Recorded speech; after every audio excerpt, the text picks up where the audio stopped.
So we're all busy during the day. It's only really when you come home and you settle into bed that you start to think about security. You ask yourself these questions. It's not a case of if, but when it's going to happen. We need to be more proactive in the way we think about security and take forward-thinking steps. So why is this of value? Why are we here? You're here at this point because you want to recognise, or you already recognise, the key value you're getting from your Microsoft subscription. The challenge I have is I have a number of problems that I need to solve, and I have a subscription that I don't fully understand, and I want to get more value from what I'm subscribed to, i.e. I want to consume more of my entitlement. So why is this of value now? What do we do next? In this workshop that we're going to run, we want to talk about identity access and management. Right? How do we manage identity?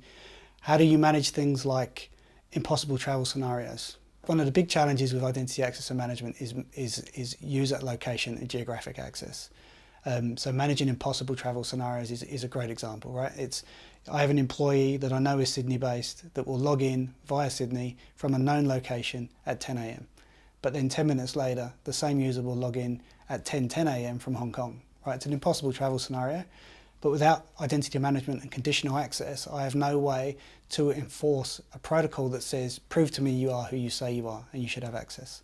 I can make conditional access as part of identity management enforce two-factor authentication, i.e. prove to me you are who you say you are.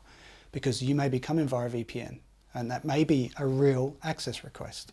But without identity access and management, I can't prove that. I can't test that scenario. And that is one of the reasons why you're lying awake thinking about security.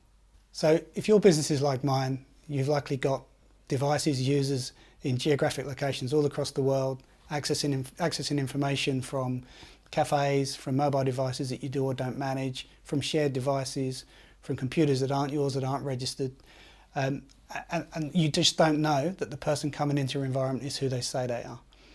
With identity access and management, we can help you uncover and control access via those devices and relate that directly to your business so that you can map geography-wise and control who's accessing what from where and when. So you might think this is not relevant for you, but let me ask you these questions. Can you be sure that users accessing your environment are not malicious? Can you be sure and verify that users who access your environment are who they say they are? And lastly, can you ensure just-in-time access for global domain admins? If you've answered no to any of these, it's not a case of if, but when.